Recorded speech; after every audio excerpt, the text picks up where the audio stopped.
Welcome to this deep dive, tailored for you, the discerning wine enthusiast or industry professional, as we dissect the dynamic Brazilian wine market.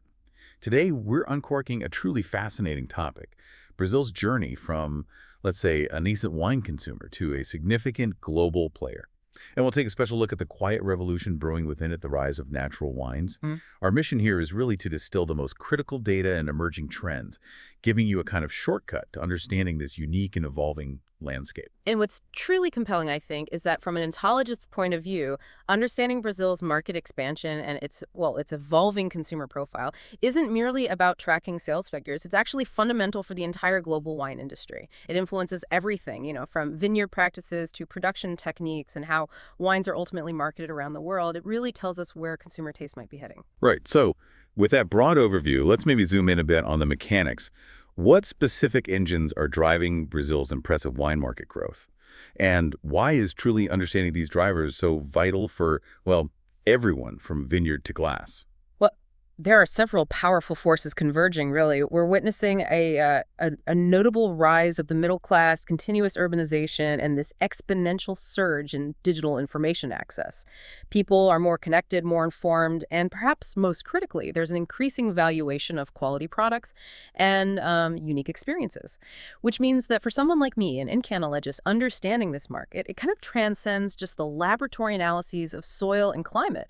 It really demands an immersion into the local culture, into consumer habits. That's a fascinating distinction. So when you say immerse into local culture and decipher the Brazilian palate, what does that actually look like in practice? Are there specific nuances you've identified? Oh, absolutely. It means recognizing that the Brazilian palate often leans towards fruitiness, and softness in their wines. It's quite a distinct preference. It involves identifying common consumption occasions, and these can vary hugely, from big festive celebrations to just quiet daily meals at home. We also have to deeply understand their price sensitivity, which remain the significant factor, and perceive their evolving quality preferences, because those are constantly refining themselves, you see. It's a holistic perspective, really connecting the science of winemaking with the psychology of consumption. That sounds like incredibly comprehensive research. Yeah. Given that breadth, where do you find the biggest blind spots or maybe areas that are still ripe for deeper investigation when understanding the Brazilian beverage consumer? That's a really crucial point.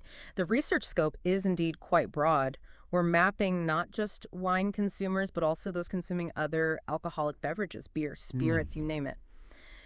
This allows us to identify strategic opportunities for wine to maybe expand its base. The sampling and weighting, it's all meticulously done to ensure representativeness across gender, age, family income, which is vital for accurate, actionable insights. However, and this is important, while online data collection offers undeniable advantages in efficiency, it does have limitations. Such. Well, there can be potential biases, for example, for less connected groups or inaccuracies in self-reported consumption. People don't always remember exactly what they drank or how much. So critical interpretation and complementing it with other data sources like real sales data or qualitative studies, that's absolutely vital for painting a complete and reliable picture. You can't just rely on one source. That's a crucial distinction, yeah. Now, when we look at the consumers themselves, it's not just one big group, is it? How do you see the different segments breaking down? And perhaps, are there any surprises in these profiles? No, definitely not monolithic. And understanding the nuances is absolutely key. We broadly see three main consumer segments. First, you have the regular consumers. These are individuals who integrate wine consistently into their routine, maybe weekly, maybe monthly. They tend to have a higher information level. They're curious, open to new varieties, new regions. And importantly, they often act as influencers within their social circles. Okay, the influencers. And then there are those with significant growth potential, I imagine. The ones producers are really keen on. Exactly. The sporadic consumers, they represent a huge opportunity. They buy wine for specific occasions, celebrations, special dinners, but it's not yet an ingrained habit, you see. The mission there is to move them towards more frequent consumption, helping wine find a place in their everyday lives. And finally, of course, we have the non-consumers, those who simply don't drink wine at all. Okay, for those non-consumers, it sounds like a complex web of barriers stopping them. Is there one of those barriers, maybe the lack of knowledge, perhaps, that you see as particularly solvable? Or maybe one that's proving surprisingly stubborn? What truly stands out, beyond the individual hurdles like price, which is primary, driven by high taxes and costs. Right, the cost is always mentioned. Always. But it's more than that. It's that wine in Brazil struggles with a kind of image problem. It's perceived as elitist. And this perception then compounds the lack of knowledge, making the whole category feel overly complex, inaccessible, even when more affordable options do exist. Then you add the preference for other beverages. Brazil has a massive beer culture, let's be honest. That's formidable competition. And yes, accessibility can still be an issue to difficulty finding quality options easily outside the major cities. So it's really perception and access, not just the literal cost. Okay, focusing now on the active wine buyer, what does their demographic profile look like and their consumption frequency? Are there any striking trends emerging within these groups? In terms of frequency, the majority consume monthly or, for specific events like parties or dinners. Daily or weekly consumption, that's more of a gradual growth niche. It indicates wine is still often seen for special moments, but it is slowly moving towards more daily appreciation, demographically. Gender is quite balanced, actually. But women show a slight predominance when it comes to making the wine purchase decisions for the home. Interesting. Age-wise, it's predominantly the 30 to 60-year-olds. But, and this is significant, we're seeing real growth among 25 to 35-year-olds. This younger demographic is particularly interesting because they're generally more open to new experiences, and they actively seek good cost benefit. That's a powerful driver for market expansion. And education and income. Education tends to be university level, complete, or in progress, which often correlates with purchasing power and, well, cultural openness. And for income, classes B and C plus form the main consumption base. Class A is more of a niche for the premium wines. Increased income is definitely key for exploring wider product ranges across the board. Okay, this next part, I find this layer of consumer preference really fascinating. What are the specific preferences for the types of wines Brazilians consume and their favorite origins?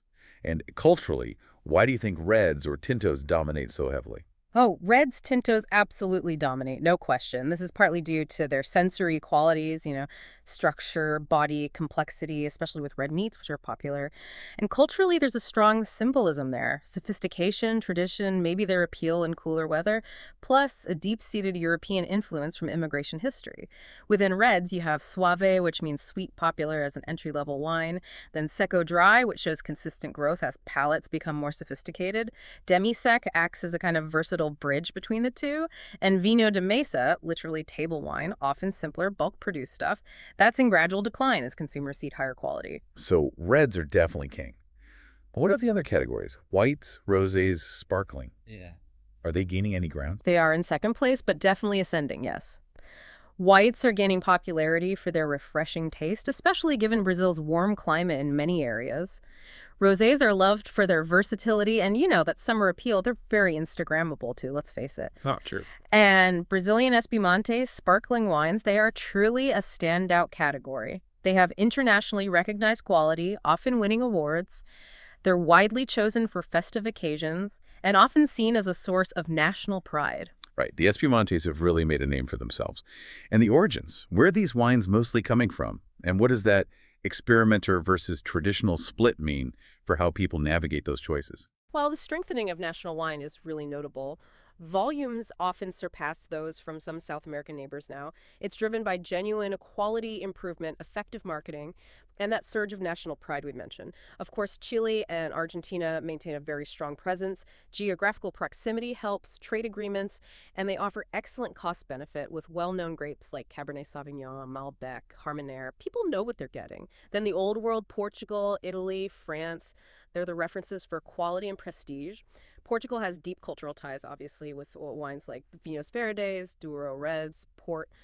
France and Italy attract consumers seeking premium wines from famous regions, Bordeaux, Tuscany, that kind of thing.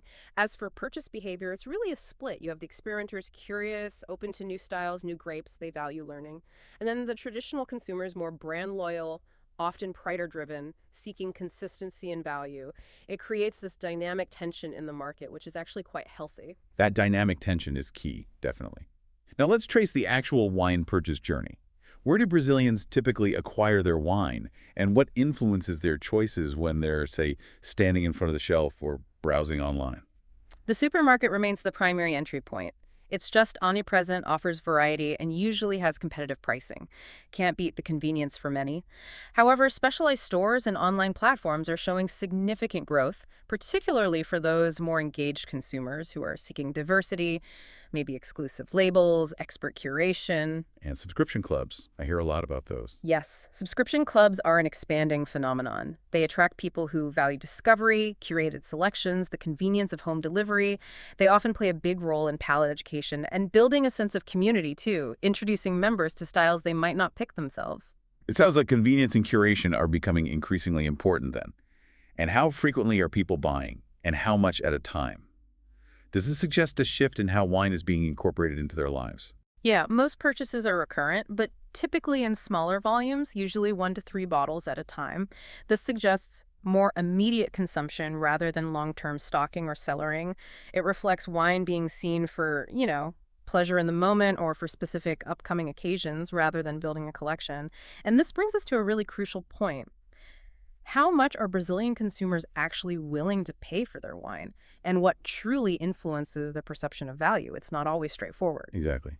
Tell us about the typical price segments, and then what are maybe the most surprising demographic or socioeconomic factors that influence how much someone's willing to spend on a bottle? Is it just income? We can broadly break it down into 3 segments. You've got the accessible wines, say, below our $50. These form the backbone of sales volume, the essential entry point for new consumers. Then the intermediate segment, maybe R50 to R150. Here, consumers are looking for a balance of quality and price, and they're generally more open to exploring different regions or grapes. Finally, premium wines, above R150. This is a niche but definitely growing market. It's for consumers with higher purchasing power, seeking exclusivity, rarity, maybe even investment value in some cases. And the drivers beyond just disposable income. Well, family income is the primary determinant, unsurprisingly. It dictates the ability to explore higher value wines. But beyond that, there's a strong correlation with education and knowledge. More knowledgeable consumers are often more open to paying for higher value wines because they understand the nuances, the production methods, terroir.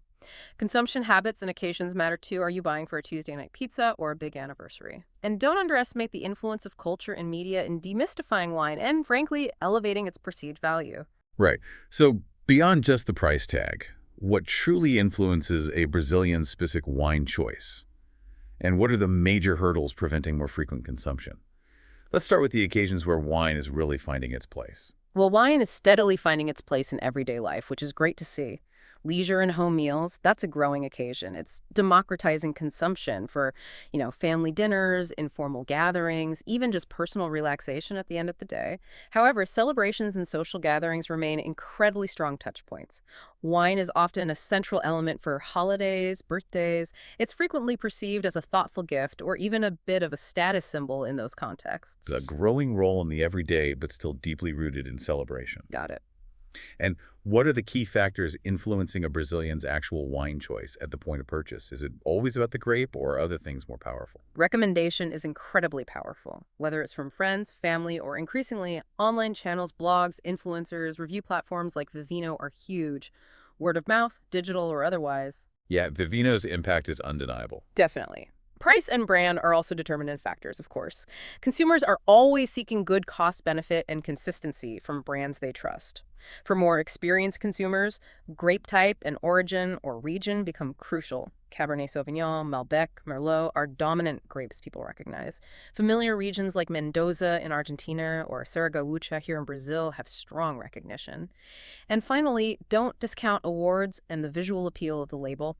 Especially for less experienced consumers, that external validation or just an attractive design can make a real difference. Okay, so despite all this growth and evolving consumer behavior, what are the biggest roadblocks still on this journey to further expand wine consumption in Brazil? What's holding it back? The primary barrier, as we touched on, is still price perception, largely due to high taxes, production costs, import costs. It reinforces that elitist image, unfortunately.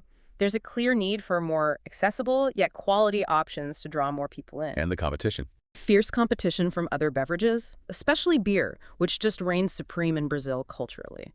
Wine needs really strategic positioning, highlighting its unique attributes like complex food pairing, its gastronomic versatility, and a significant hurdle remains that persistent lack of knowledge and the perceived complexity. It still intimidates potential consumers who sadly see wine as a drink only for experts. So how do you overcome that?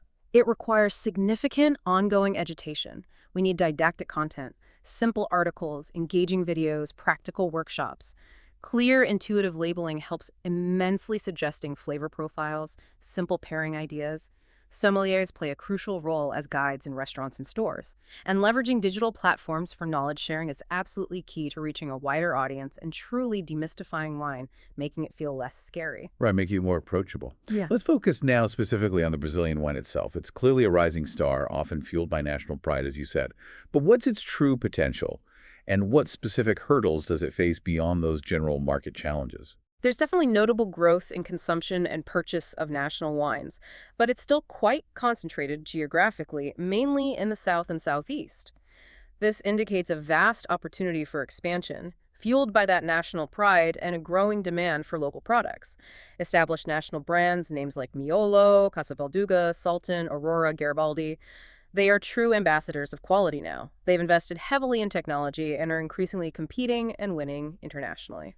So with that progress, what's specifically holding back national wines from achieving even greater prominence? Is it more about perception or distribution or something else entirely? It's a combination, really, but perception still plays a huge role. First, there's still a lack of widespread knowledge and sometimes difficulty finding the options outside specific regions or stores. Consumers are often unaware of the sheer diversity and quality of national labels available now. Limited availability hinders discovery. This calls for more focused education campaigns and stronger distribution networks, definitely. Second, there's that historical perception lingering from decades ago that foreign wines, especially European ones, are somehow inherently superior. This mindset is shifting, but it's deeply ingrained and takes time to overcome. So it's about changing minds as much as anything. Exactly. If we connect this to the bigger picture, Brazilian wine needs to keep building its own unique identity and narrative. It needs to highlight its specific terroirs, the grapes adapted to thrive here, its natural harmony with our diverse local cuisine. International awards help enormously in validating quality and challenging those old perceptions. And while Brazilian sparkling wines are internationally recognized seriously, they often beat out established global players in blind tastings. Our red and white table wines are still striving to match the consistent image of quality enjoyed by, say, Argentina and Chile. They have longer export histories and very established terroir specialization with grapes like Malbec or Carmenere that consumers recognize globally. Okay, so what concrete strategies can Brazilian wineries employ then? Not just to elevate their quality, which they're doing, but to truly boost their competitiveness, both at home and abroad. How do they win over more consumers? It requires continuous investment, firstly, in understanding their terroir and applying scientific research. Along with that, unwavering quality improvement at every step, from vine to glass. Strategic marketing and communication are essential to narrate that unique story of Brazilian wine, what makes it distinct, not just a copy of somewhere else. Consumer education, as we discussed, is paramount to demystify it and create a deeper connection. Government support, perhaps through tax incentives or reduced bureaucracy, would be highly beneficial too. And, crucially, promoting diversity beyond the famous sparkling wines. Highlighting quality reds and whites from various Brazilian regions, Vale dos Vinhedos, Campanha Gaúcha, Serra Catarinense, even newer areas that will broaden their appeal and showcase the true breadth of what Brazil offers the wine world. Okay, let's pivot now to a particularly compelling area that's gaining significant traction globally, and in Brazil too, the world of natural wines. The term itself can seem a bit, well, enigmatic. So what exactly are we talking about here? Yeah, natural wine can be confusing. Fundamentally, it's about minimal human intervention, both in the vineyard and in the winery. The core idea is to allow nature and the specific terroir, the place the grapes are grown, to express themselves as authentically as possible in the final wine. The fundamental principles usually include organic or biodynamic viticulture. So, no synthetic pesticides, herbicides, or fertilizers in the vineyard. Harvest is almost always manual to ensure the grapes arrive intact. Fermentation is spontaneous, meaning it uses only the wild yeasts naturally present on the grapes and in the cellar environment, not added commercial yeasts. Critically, there are no entomological additives allowed, things like enzymes, extra tannins, acidifiers, or animal-based fining agents like egg whites or casing. And perhaps the most debated aspect, minimal or zero use of sulfur dioxide, SO2. This requires really rigorous hygiene and control in the winery, but proponents believe it allows for a purer, more vibrant expression of the fruit and terroir. That minimal intervention philosophy really sets it apart then. Could you give us a quick example of what that looks like in the winery itself? So when you say no filtration, for instance, what does that mean for the wine in the glass? Right. No filtration or no clarification means you'll often see a natural turbidity or sediment in the bottle. For natural wine lovers, this isn't seen as a fault at all. It's considered a sign of authenticity, proof that nothing has been stripped out of the wine, preserving its complexity and texture. There's also usually no correction of natural acidity, alcohol levels, or color. These are allowed to be as they are, directly reflecting the specific vintage conditions and the character of the terroir. And as I mentioned, the minimal or zero SO2 use means the wine might be a bit more susceptible to oxidation or other changes if not stored properly, but it also allows those primary grape and terroir aromas to really shine through, often with a kind of vibrant electric quality. That helps clarify a lot. It sounds quite distinct. How do natural wines truly compare, then, to the other categories we hear about, like conventional, organic, or biodynamic? Each seems to reflect a different philosophy, but what are the crucial distinctions in practice in the vineyard and winery? That's a really critical point to understand because each method does reflect a distinct philosophy and it profoundly impacts the final product. Let's break it down simply. Conventional wine often uses intensive synthetic inputs in the vineyard: pesticides, herbicides, fertilizers. In the winery, it commonly relies on selected commercial yeasts for predictable fermentation, often higher levels of SO2 for stability, and potentially many other legal additives to achieve consistency and large-scale production. Okay, the standard approach for many. Then, organic. This means no synthetic chemicals used in the vineyard farming. That's the main focus. In the winery, selected yeasts and limited amounts of SO2 are still generally allowed, along with some other plant-based additives. The primary goal is environmental sustainability in the vineyard. So focused on the farming. Biodynamic farming extends organic principles. It views the entire farm as a living organism, uses specific homeopathic preparations for soil and plant health, and often follows lunar or cosmic cycles for vineyard work. Winery rules are similar to organic, allowing some interventions, but the aim is for deeper vineyard vitality and connection to the cosmos, essentially. Right, the more holistic, almost spiritual approach. And finally, natural wine. This is generally the most restrictive category, though it lacks strict legal definition in many places. It usually starts with organic or biodynamic farming, but the key difference is in the winery. The philosophy is often summed up as nothing added, nothing removed. This means exclusively wild yeasts for fermentation, absolutely no additives, or extremely minimal SO2, often only at bottling, if at all, and frequently the wine is unfiltered and unfined. This is also where you might encounter Brett Brettanomyces yeast, which in controlled low levels can add unique savory, earthy, or leathery notes that some find complex, while others consider it a flaw if dominant. It's part of the natural spectrum. That's a great breakdown, thanks. So this natural wine movement, it has global roots, you said. But how has its journey specifically unfolded and gained traction here in Brazil? Is it a very recent phenomenon, or has it been simmering for a while? Globally, yeah. Its modern roots are often traced back to France, particularly Beaujolais in the 1960s and 70s, with pioneers questioning industrial winemaking. It gained wider global traction really after the 2000s, driven by growing consumer demand for authenticity, transparency, perceived health benefits, and this idea of low intervention. In Brazil, it began much more subtly, probably in the early 2010s, introduced by a few visionary importers bringing in wines from Europe, and a handful of pioneering national producers starting to experiment. The initial reception was, well, mixed, mainly due to those atypical sensory profiles. We talked about the cloudiness, sometimes unusual aromas like cider or kombucha, higher acidity. It really required a palate adjustment for consumers used to conventional wines. A bit of a shock to the system for some, maybe? Exactly. But in the last 5 years or so, it has seen explosive growth, really taken off. This is driven by several factors: increased consumer awareness about health and sustainability, the powerful influence of sommeliers and digital influencers championing these wines, much greater market availability now from both importers and more national producers jumping in, and just a strong consumer curiosity, a search for novelty, especially among younger urban demographics. Plus, the growth of artisan bakeries, craft breweries, specialty coffee, healthy gastronomy, it all fits into that same ethos. It's a rapid acceleration indeed. So for someone new to them, What can they truly expect when they taste a natural wine? What are its typical sensory characteristics? And how do we distinguish between, say, a unique expression of terroir and what might traditionally be considered a fault? I remember one tasting where a very traditional wine judge was utterly baffled by a slightly fizzy, cloudy natural wine, while a younger enthusiast found it absolutely fascinating and delicious. It perfectly illustrates this re-education of the palate you mentioned. Yes, and what's fascinating is that the sensory profile of natural wines directly reflects that minimal intervention philosophy. Aromas can indeed include Brett, those unique barnyard, savory, or leathery notes, if present. Or you might find notes of yeast, sourdough breads, cider, kombucha, sometimes slight oxidative notes like bruised apple or nuts, alongside fruit, floral, earthy, and mineral qualities.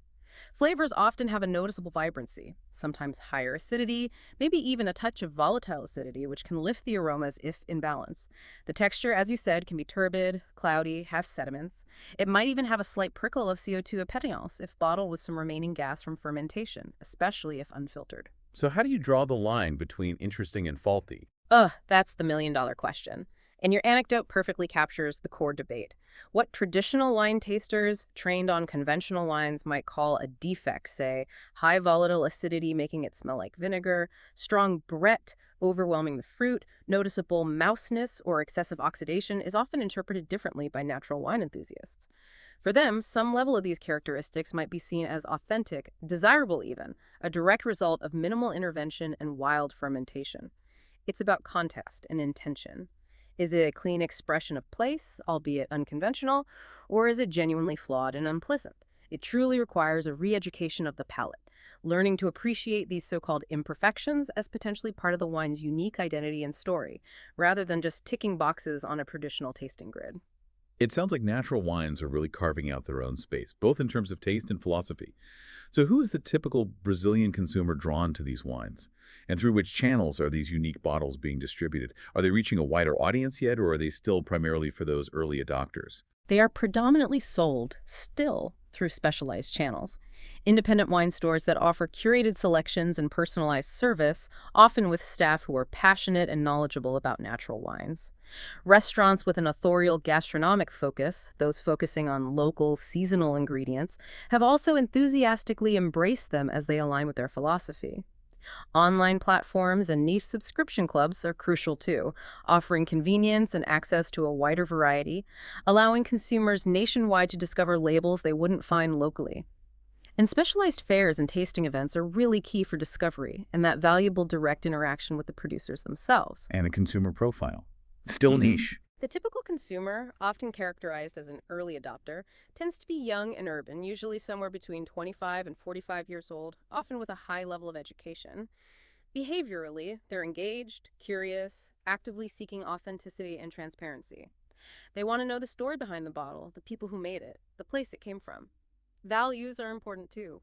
They are often deeply conscious about health and sustainability, prioritizing organic, artisanal products with minimal environmental impact. Their palate is generally open to new experiences and sensations. They embrace those atypical aromas, flavors, and textures, the turbidity, the higher acidity, the funkiness sometimes.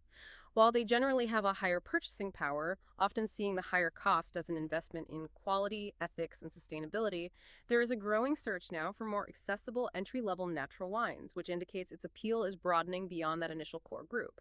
This definitely raises an important question, though. What are the biggest challenges still facing natural wines, but also the opportunities for them to achieve their full potential here in Brazil? Okay, let's start with the hurdles then. What's holding them back from becoming even more mainstream? Price is still a significant hurdle, let's be honest. They are often more expensive due to lower vineyard yields and organic biodynamic farming, the intensive manual labor required, higher production risks with minimal intervention, and of course, Brazil's high tax burden on all wine. The perception of quality, as we discussed, can be an issue too. Those atypical sensory characteristics are sometimes misinterpreted as flaws by consumers unfamiliar with the style. Education is key there. Stability and consistency can also be challenges. Because of the minimal intervention and low or no SO2, these wines can be less stable and potentially more variable between bottles or vintages. They often require more careful storage and handling. And the knowledge gap. Yes, education remains critical. There's still a lack of widespread knowledge, many misconceptions, people confusing natural wine simply with organic or biodynamic, and a real need to educate consumers on what to expect, the characteristics, and the underlying philosophy. And finally, regulation, or the lack thereof. The absence of clear national legislation or official certification for natural wine creates uncertainty for both producers and consumers and can potentially lead to mislabeling or greenwashing. Right, a clear definition would help. But despite those challenges, there must be compelling opportunities, surely. What's the biggest potential breakthrough for this segment? Where's the excitement? Oh, absolutely. The opportunities are huge. Their core message of authenticity and transparency strongly appeals to modern consumers seeking a genuine connection to what they eat and drink. The story matters. Sustainability is a massive driver, aligning perfectly with growing environmental concerns and demand for eco-friendly products. The deep connection with terroir, the idea that these wines allow for a pure, more unadulterated expression of their unique origins, a real taste of place, is very appealing. Natural wines also offer clean market differentiation. They provide a valuable niche for exclusive, authentic, and ethical products, allowing smaller producers especially to stand out. And don't forget enological tourism. Wineries focusing on natural production often become sought-after destinations for authentic educational experiences, drawing in a new kind of engaged visitor looking beyond just a standard tasting. So putting it all together, what recommendations does all this bring to mind for the wider wine sector, maybe even conventional producers, to learn from or capitalize on this natural wine movement? Well, education and communication are paramount across the board. Comprehensive programs, more transparent labeling practices, and telling compelling stories about terroir, production methods, and authenticity will benefit everyone and drive adoption of wines with genuine character.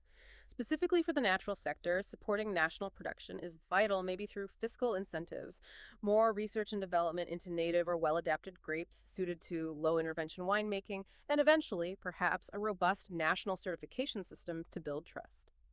Lastly, continuing to develop channels and experiences is key.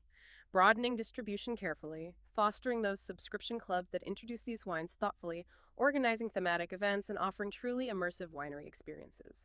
This all works together to build a vibrant, informed, and ultimately larger market for these exciting wines. So really, what does this all mean? The growth of natural wines in Brazil, it seems far more than just a passing fad, doesn't it? It feels like it reflects a deeper shift towards authenticity, towards sustainability in consumer choices. It's challenging the status quo and inviting all of us, really, to explore new tastes and maybe rethink what good wine means. This whole deep dive into the Brazilian wine market, the growth, the consumer shifts, and especially this rise of natural wines, it really highlights a country that's not only embracing its own burgeoning wine industry with incredible energy, but is also, perhaps surprisingly to some, right at the forefront of global wine trends, proving to be a dynamic leader in what can often be a very traditional industry. Absolutely. And if we connect this back to the bigger picture, the entomologist, the winemaker, plays such a fundamental role in this evolution. It's not just about producing technically correct wine anymore. It's about truly understanding the nuances of the Brazilian palate, adapting techniques to express our unique terroirs authentically, and acting as an ambassador for quality, identity, and diversity. It's a job that really combines passion, science, and art. And it finds its culmination, hopefully, in every glass that celebrates the richness, the diversity, and the, frankly, unlimited potential of our terroirs here in Brazil. So maybe the question for you listening is, what will your next deep dive be into a new wine? Perhaps it will be a turbid, unfiltered, surprisingly delicious natural one from Brazil or somewhere else entirely. And what story will that bottle tell you about its origin, its maker, and the choices they made? We encourage you to explore, to be curious, and to savor. Until next time, keep learning, keep discovering, and always keep your glass at least half full.